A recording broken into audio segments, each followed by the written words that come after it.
Hi friends, welcome back to another video.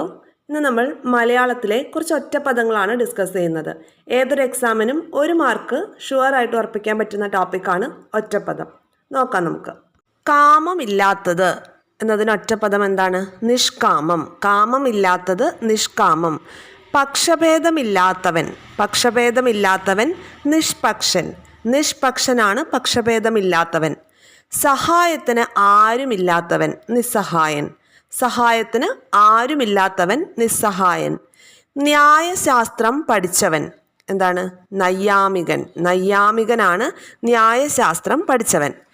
അന്യൻ്റെ ഭാര്യ പരകളത്രം എന്നും പറയും, പരധാരം എന്നും പറയും.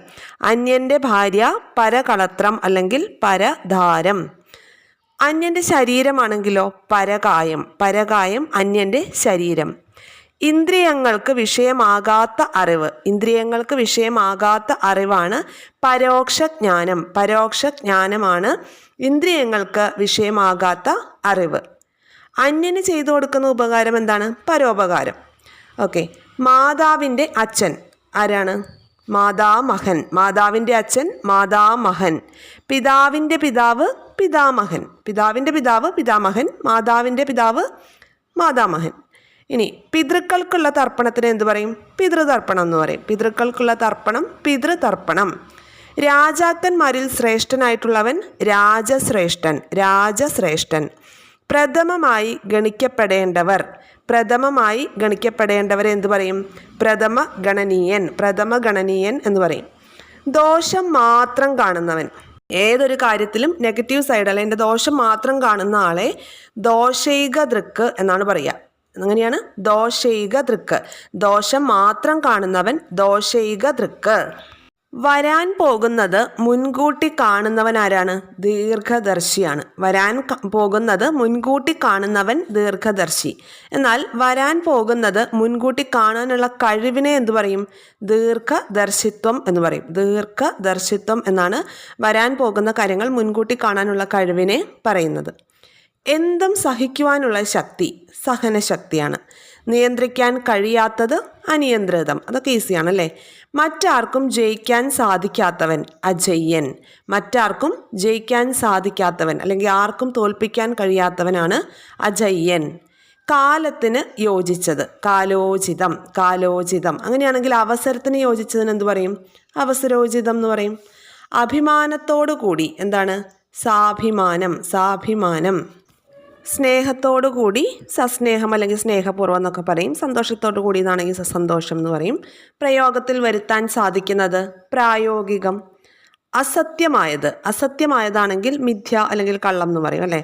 ക്രോധത്തോടു കൂടിയവൻ ക്രൂധൻ. ക്രോധത്തോടു കൂടിയവൻ ക്രൂധൻ. ഇനി കളങ്കമില്ലാത്തവൻ നിഷ്കളങ്കൻ. കളങ്കമില്ലാത്തവൻ നിഷ്കളങ്കൻ. പഠിക്കാൻ ആഗ്രഹിക്കുന്ന ആളെ എന്തു പറയും? പിബഡിഷു. പഠിക്കാൻ ആഗ്രഹിക്കുന്നയാൾ പിബഡിഷു. കാണാൻ ആഗ്രഹിക്കുന്നയാൾ ദിദൃക്ഷു. കാണാൻ ആഗ്രഹിക്കുന്നയാൾ ദിദൃക്ഷു. ഭക്ഷിക്കാൻ ആഗ്രഹിക്കുന്നവൻ എന്താണ്? ബുഭുക്ഷു. ബുഭുക്ഷു. കുടിക്കാൻ ആഗ്രഹിക്കുന്നയാൾ പിപാസു. പിപാസു. അറിയാനുള്ള ആഗ്രഹത്തെ എന്തു പറയും? ജിജ്ഞാസ. അറിയാനുള്ള ആഗ്രഹം ജിജ്ഞാസ. പഠിക്കാനുള്ള ആഗ്രഹം പിബഡിഷ. ഓക്കെ. പഠിക്കാൻ ആഗ്രഹിക്കുന്ന ആൾ പിബഡിഷു. ക്ലിയർ? ഇനി അപേക്ഷിക്കുന്ന ആൾ അപേക്ഷകൻ. പറയുന്ന ആൾ എന്ത് പറയും? വക്താവ്. പറയുന്ന ആൾ വക്താവ്. അതുപോലെ കാണുന്ന ആൾ പ്രേക്ഷകൻ. ഇക്ഷയാണ് കേട്ടോ. കാണുന്ന ആൾ പ്രേക്ഷകൻ. കേൾക്കുന്ന ആളോ ശ്രോതാവ്. കേൾക്കുന്ന ആൾ ശ്രോതാവ്. ഉപേക്ഷിക്കാൻ കഴിയാത്തത്. ഉപേക്ഷിക്കാൻ കഴിയാത്തത് എന്താണ്? അനുപേക്ഷണീയം. അനുപേക്ഷണീയം എന്നാൽ ഉപേക്ഷിക്കാൻ കഴിയാത്തത്. തർക്കശാസ്ത്രം പഠിച്ചിട്ടുള്ളവനെ എന്തു പറയും? താർക്കികൻ. താർക്കികൻ എന്നാൽ തർക്കശാസ്ത്രം പഠിച്ചിട്ടുള്ളവൻ. ദേശത്തിലുള്ളത് എന്നാൽ ദേശ്യം. ദേശ്യം. അതിരില്ലാത്തത് എന്താണ്? നിസീമം. നിസീമമായ സ്നേഹം എന്ന് കേട്ടിട്ടുണ്ടല്ലോ. അതിരില്ലാത്തത് നിസീമം. ദേശത്തിനുള്ളത് ദേശ്യം. ദേശത്തിലുള്ളത് ദേശ്യം. ഭർത്താവിൽ നിഷ്ഠയുള്ളവളെ എന്തു പറയും? പതിവ്രത. ഭർത്താവിൽ നിഷ്ഠയുള്ളവൾ പതിവ്രത. വേര് മുതൽ തലപ്പ് വരെ എങ്ങനെയാ ഒറ്റവാക്ക് എന്താണ്? ആമൂലാഗ്രം. ആമൂലാഗ്രം എന്നാണ് വേര് മുതൽ തലപ്പ് വരെ എന്നതിന് ഒറ്റവാക്ക് ആമൂലാഗ്രം. അങ്ങനെയാണെങ്കിൽ പാദം മുതൽ ശിരസ് വരെ എന്നുള്ളതിന് എന്താ പറയുന്നത്? ആപാദചൂടം. ആപാദചൂടം. അടി മുതൽ മുടി വരെ എന്നാണെങ്കിലോ അടിമുടി എന്ന് പറയും. അടി മുതൽ മുടി വരെ അടിമുടി. ബാലന്മാർ മുതൽ വൃദ്ധന്മാർ വരെ എന്നാണെങ്കിൽ ആബാലവൃദ്ധം. ആബാലവൃദ്ധം. ഓക്കെ. ഇനി തുടക്കം മുതൽ ഒടുക്കം വരെ എന്നാണെങ്കിൽ ഉടനീളം. തുടക്കം മുതൽ ഒടുക്കം വരെ ഉടനീളം. ഗൃഹത്തെ സംബന്ധിച്ചത് എന്താണ്? ഗാർഹികം. ഗൃഹത്തെ സംബന്ധിച്ചത് ഗാർഹികം. അങ്ങനെയാണെങ്കിൽ കൃഷിയെ സംബന്ധിക്കുന്നതിന് എന്ത് പറയും? കാർഷികം. മനസ്സിനെ സംബന്ധിക്കുന്നത് മാനസികം. ശരീരത്തെ സംബന്ധിക്കുന്നത് ശാരീരികം. വിവാഹത്തെ സംബന്ധിക്കുന്നതോ വൈവാഹികം. അല്ലേ? ആത്മാവിനെ സംബന്ധിക്കുന്നതിന് എന്ത് പറയും? ആത്മികം അല്ലെങ്കിൽ ആത്മീയം എന്നെല്ലാം പറയും. ലോകത്തെ സംബന്ധിച്ചത് ലൗകികം. ഋഷിയെ സംബന്ധിച്ചത് ആർഷം. ഇഹലോകത്തെ സംബന്ധിച്ചത് ഐഹികം. ഇതൊക്കെ റിപ്പീറ്റ് ചെയ്ത് ചോദിച്ചിട്ടുള്ളതാണ്. ഋഷിയെ സംബന്ധിച്ചത് ആർഷം. ഇഹലോകത്തെ സംബന്ധിച്ചത് എന്താണ്? ഐഹികം. ജനങ്ങളെ സംബന്ധിച്ചത് ജനകീയം. ഓക്കെ. ഇനി ഇതിഹാസത്തെ സംബന്ധിച്ചതിന് എന്ത് പറയും? ഐതിഹാസികം. ഇതിഹാസത്തെ സംബന്ധിച്ചത് ഐതിഹാസികം. വിദേശത്തെ സംബന്ധിച്ചത് എന്താ? വൈദേശികം. അപ്പം ദേശത്തെ സംബന്ധിച്ചതോ ദേശീയം. ഓക്കെ.